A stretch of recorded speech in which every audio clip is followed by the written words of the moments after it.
Welcome to the Human Capital Innovations Podcast. We're your source for personal, professional, and organizational growth and development, where we share original research, explore industry trends, and interview executives and thought leaders from across the globe. We hope you join us often for practitioner-oriented content around all things related to leadership, HR, talent management, organizational development, and change management. Maximize your personal and organizational potential with Human Capital Innovations Podcast.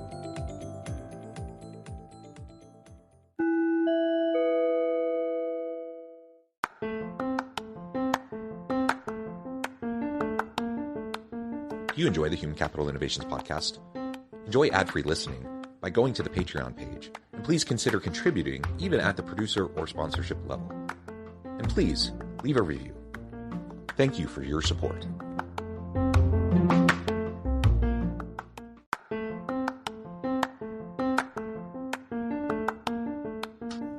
Welcome to the Human Capital Innovations Podcast. In this HCI Podcast episode, I talk with Edward Sullivan about his new book, Leading with Heart: 5 Conversations that Unlock Creativity, Purpose, and Results.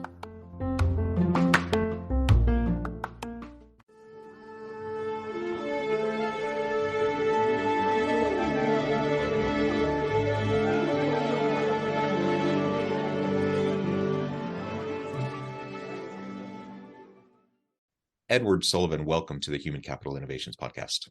Thank you. So happy to be here. It is a pleasure to be with you today. You're joining us from New York. I'm south of Salt Lake City in Utah.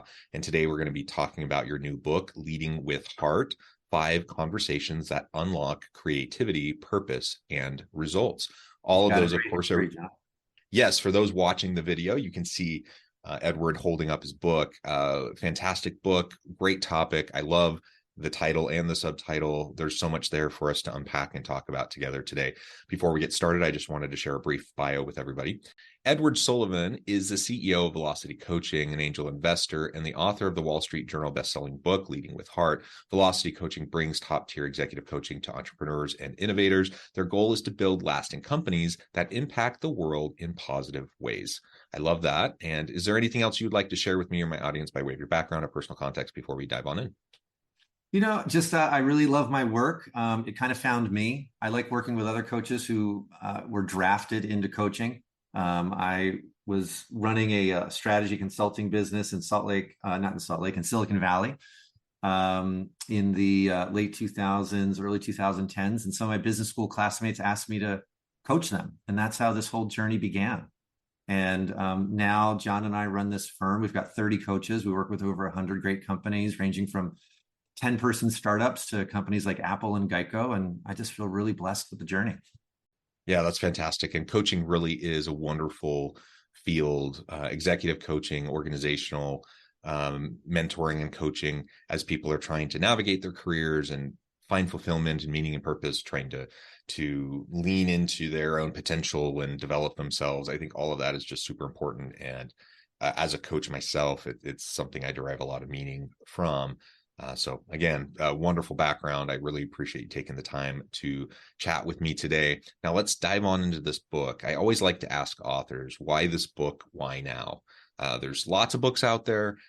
You have a long storied career. You've done lots of really great things. So why did you pick this moment in time to write this book and get spread your message out there? Yeah, it was about 3 years ago, John and I were chatting about our work, and we really had a sense that we were doing things just a little bit differently, maybe differently than other firms. And we were getting feedback from our clients, and then so many referrals from our clients. We were forced to kind of grow the firm, recruit more coaches, but we realized we didn't want to get too big, right? We wanted to kind of cap the growth of the company at a certain level so that it still felt manageable. But there were more and more people who still wanted the message, right? They still wanted to work with us. So really, we wrote the book as a way to get this whole idea of balancing the head and the heart, of really helping people build these muscles, these conversational muscles, so that they can have more connected conversations in the boardroom, more connected conversations in the executive team, as opposed to staying very tactical and very strategic, right? We think that great leaders are able to do both. And it's a message that has resonated, and it's a message we really enjoy sharing with our readers and with our clients. Yeah, I completely agree. I think great leaders are able to do both. They need to be able to tell the story. They need to connect to emotion. They need to connect to people's passions. But they also have to, have the data. They have to have the evidence. They have to support what they're saying. So we can't just spin a tale. You have to have some evidence to support it. But you're absolutely right. If we can do both, I think that's the rare leader. That's the rare executive that can tap into both, and then really, that's where the influence comes from. That's where you then are able to share your vision, and not just have the vision, but be able to, really draw people with you and move in a direction collectively. Absolutely. It's the kind of thing that engenders commitment and followership, right? When you can really connect with people, that's when they do the best work of their careers, as opposed to when they feel like they're just driven and they just have to deliver and they're not feeling emotionally supported or connected. They're not going to do the best work of their careers, and it's going to lead to a lot of turnover. Like you were saying, it does really it leads to greater levels of commitment. I think lots of leaders use more of a carrot stick approach. That is great for compliance. That's great for short-term bursts of energy and drive, but it's not really sustainable in the long run. If you want people to do their best work consistently over time, they have to feel really bought into it. They have to be committed and loyal to the cause, to the work that they're doing, to the organization, its customers. And that doesn't come through really what I see as kind of the lazier approaches to leadership. If you're doing more top-down authoritarian style of leadership, again, short-term carrot and stick, you can get some results. But are you going to be able to get really great sustainable results over time, where people are doing their best work, and collectively, it's not just individuals doing awesome work, but collectively as teams and as an organization, we're just really pushing the bar higher and accomplishing really great things. And in my research, it's very clear when we foster that level of commitment, we go far beyond compliance-based performance. When we're driven by commitment, and we're passionate and we find meaning and purpose in the work that we do, we just do better work. We produce better stuff. We put more energy into it. We're more committed. We're more engaged, and we're going to have better innovations and creativity and bring more value to the market. And that's what every organization wants. But I think most leaders recognize that. I think most leaders understand that if they're just pulling the manipulative levers, that there's only so much that can get done. Yet that's what tends to continually happen in most organizations and in most teams.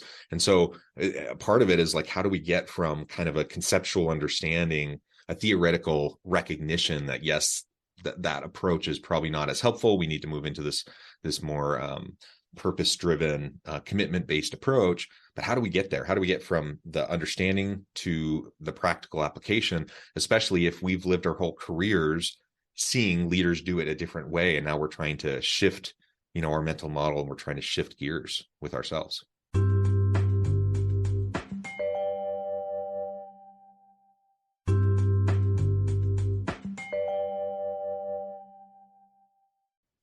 I think the good news is that the shift is already underway, John. I think we're seeing employees are demanding more what I call emotional incentives as opposed to simply financial incentives. I give a lot of talks around the country now related to the book. And I always ask the audience at the beginning, what do you love about your job? When you've done your best work of your career, what did you love about your job? And people invariably say, I worked with great people. I agreed with the purpose, it was on mission, I was really challenged, I was learning something. And guess what? Nobody raises their hand and said, Edward, I really love the money, right? I really loved the snacks in the kitchen. I really loved, they don't talk about all of the perks, quote unquote, that leaders and like HR teams spend so much time, crafting comp packages and thinking about. Look, everybody wants to get paid. Everybody wants a good health benefits package, right? Those are important things, but that's table stakes. That's the baseline. It's all of the emotional perks. It's how do I feel working here? That's what makes people stay. That's what makes them do their best work. And it's pretty unquantifiable. And it's one of the reasons why it's easy for leaders to fall back on the financial perks, to fall back on the, well, maybe we need another ping pong table in here. That's what's going to get people motivated. Like, no, they want to feel seen. They want to feel heard. They want to feel, valued as human beings, right? So we talk a lot in the book about understanding people's needs, and not just their financial needs, their emotional needs, right? Understanding their environmental needs. Who are the kind of people they are inspired by, right? What are the kind of conditions that they need to work in to do their best work, right? As a leader, you really need to be creating an environment, thinking about creating almost like this beautiful aquarium where all of your employees can do their best work inside that, right? That's your job, is to create a container, right? Where everyone does their best work, as opposed to be really, really good about setting goals and accountability and standards, and then incentivizing based on incentive structures and, comp programs and bonus programs. Goals are important. Accountability is important. Again, that's the baseline. Everything else is the emotional context in which people work, right? Yeah, absolutely. And like you said, don't get me wrong. Like I want to make a good wage. I want to earn money. I want good benefits. I like playing ping pongs. I like eating snacks. So like, it's great to have those things, but those things in and of themselves don't mean much of anything if you have a toxic work environment. Exactly.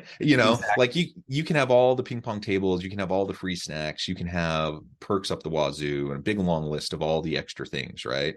And it ultimately doesn't matter if you have toxic relationships in your team, if you don't feel seen, valued, heard, if you don't have an opportunity to do meaningful work, et cetera, et cetera. And that's where I think people run into trouble, because they'll look at, the Googles of the world, and they'll say, ooh, look at, these cool things that they're doing. And then rather than taking the time to really think about, their organization, their team, what makes sense for the salient motivators of their people, they just start to play copycat. And they start to bring in little perks that may or may not actually be all that meaningful or motivating to anybody. And again, if the relationships aren't there, it almost doesn't matter. Like, you could have the coolest perks in the world. It's just not going to matter, because nobody wants to wake up and go to work every day for a boss that they can't stand working with, or with coworkers where there's a toxic competitive environment, or whatever the case may be. So if we're trying to really get to the point where we are unlocking creativity, as your subtitle proposes, and innovation, where we connect to purpose, that will drive greater levels of results. How do we do that? Like, what can we start doing right now? If I'm a leader listening to this episode and I'm thinking, okay, this sounds great in theory, in practice, I still got tight deadlines. I still got to get stuff done. I got to be on people's backs. I got to drive them to get finished, blah, blah, blah. Like, how do you start to interrupt that? Yeah. I think the first thing you do is you create psychological safety, right? And what psychological safety means is, for your readers, your listeners who aren't familiar, it is creating an environment in which people feel like they can push back, right? Or they can say, I don't know, right? So many leaders today say, don't bring me problems, only bring me solutions, right? And we write in the book, if your people are afraid to tell you that they smell smoke, you will always be putting out fires, right? The best leaders say, bring me problems, bring the most intractable problems you have, bring them to the executive team, bring them to this office, and we'll solve them together, right? What happens is, a lot of people don't bring problems that they don't have a simple solution to.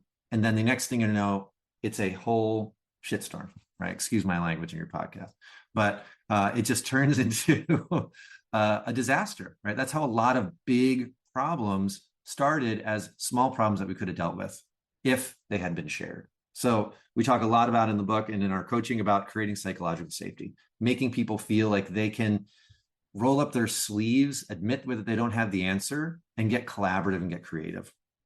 Another thing is, people need to feel like they can talk about their fears. They need to talk about like what's hard. They need to talk about what makes them feel unsafe, right? If we have to tamp down our fears, those fears are going to come out in toxic behaviors. So anytime you worked in an office environment where people are undermining each other, they're getting political, they're stealing credit, all that stuff is unprocessed fear. that is coming out in really bad behavior.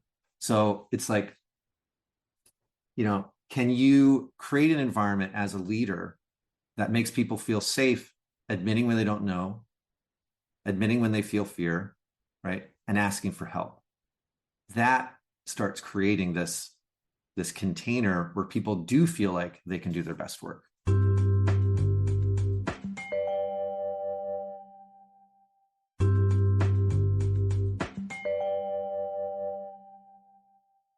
Yeah, I like that container idea. Yeah. Let's start to think in terms of culture, and that's derived from the broader environment. And if we can recognize those mechanisms in place that are undermining maybe our best intentions and our aspirations towards a positive company culture, we can start to systematically create the type of environment that we want, that will both reward good behaviors while discouraging negative behaviors, and ultimately, first and foremost, make sure that we're providing that psychological safety, like you said. And guess what? Go ahead. Okay. No, when you do provide that psychological safety and you make people feel like they can admit when they're wrong or they can admit when they don't know, then you actually have the ability to hold them accountable, right? Yep. Like think of like the toughest NCAA coaches out there, like the Bobby Knights and like all these folks who really drive their teams. They get to drive their teams hard because all of those kids know this person has my back, right? This person has invested in me emotionally, makes me feel safe. So then you get to drive them hard, right? Because we have this agreement, right? Like there's an understanding that there's a foundation of caring there. There's a foundation of caring, exactly. Yep. Right. I give you permission to hold me accountable because I know you care about me. But a lot of people, they get it backwards. Leaders try to start with driving, and that never builds the relationship and leads to a toxic culture. Yeah. And I've seen it so many times. I mean, honestly, it's what I see almost all the time, is as you were describing, where a boss will say, don't bring me problems, bring me solutions. Right. And as soon, like you said, as soon as you say that, it's well-meaning, and I get that you want people to be proactive. You want people to own the problems. You want, you don't want people to have to come to you for every solution, etc., because that can be toxic in and of itself. But if you create this environment where people think they have to know the answer to everything before they ever come to you, then why are you even there?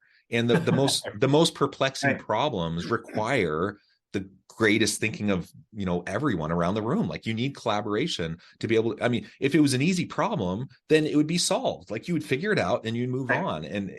But that's not how most of the challenges facing organizations are. They're a challenge for a reason. They're really hard, they're messy, they're complex, and there's not an easy solution. And therefore you have to be able to get input from other people. And if you're hiding that, you might be able to cover it up for a while, but you're just then, creating a house of cards on top of a sandy foundation, and inevitably, eventually, it'll all come tumbling down. Yeah. If you are actually an innovative company, you're trying to create first of their kind 0-to-1 solutions, these are going to be hard problems. If they were easy problems, somebody else would have solved them already. There'd be no space for innovation. But if you're really trying to do something new, it's a blank canvas. No one has any idea. Let's get together and solve them. Let's solve these problems together, rather than make people feel like they need to stay off on their own, right? This is what drives teams apart, is they start to feel isolated, sitting with their own problems. They don't have permission to admit, I don't know what to do here. I feel incompetent. One of my early teachers talked a lot about conspicuous incompetence, right? When a leader can get up there, can very conspicuously say, I have no idea what to do.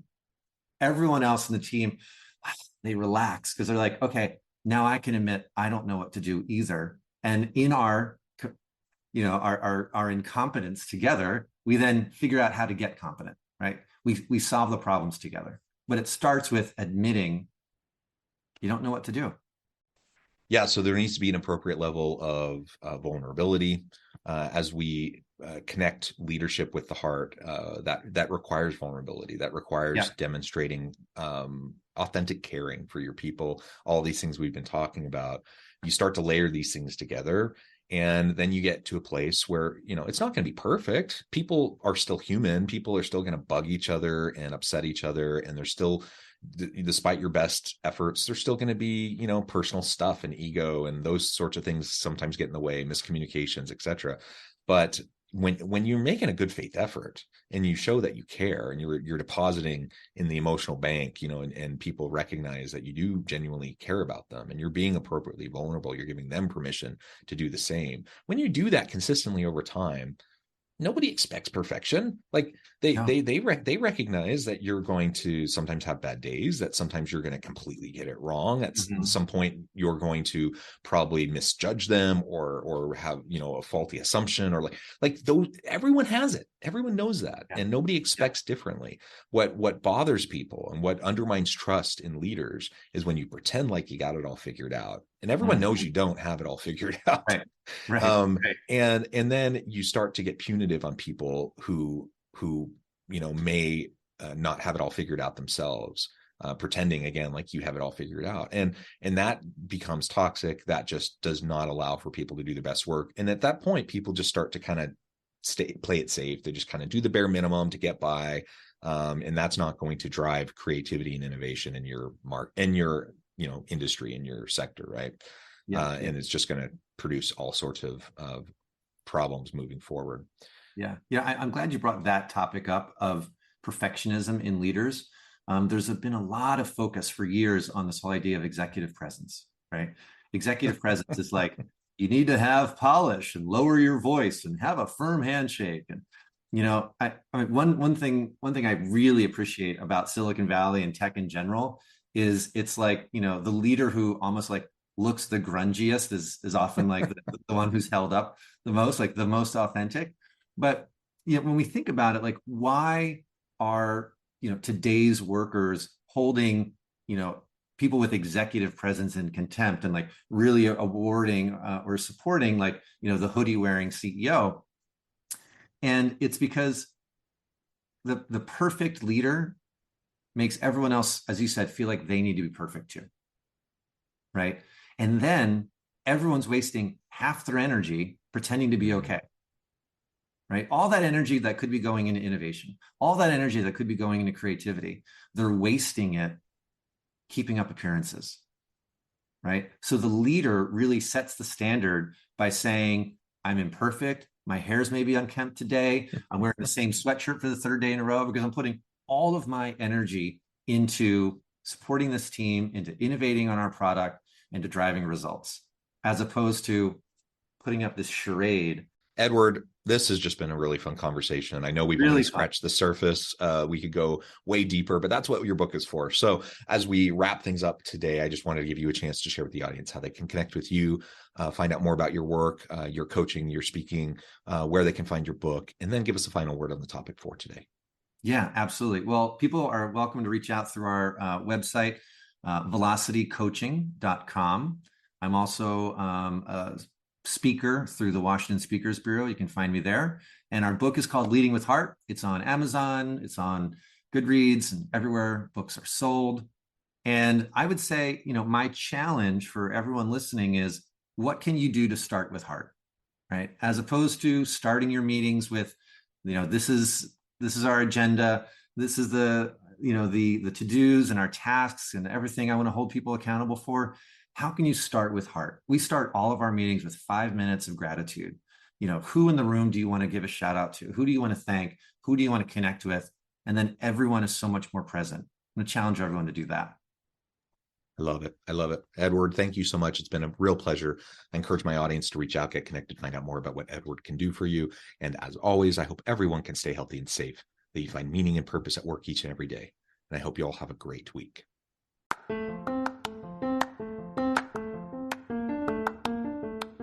Do you enjoy the Human Capital Innovations podcast?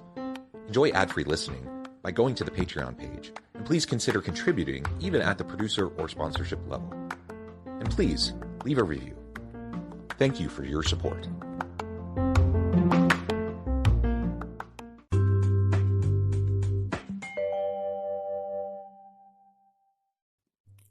Thanks again for joining us for this episode of the Human Capital Innovations Podcast.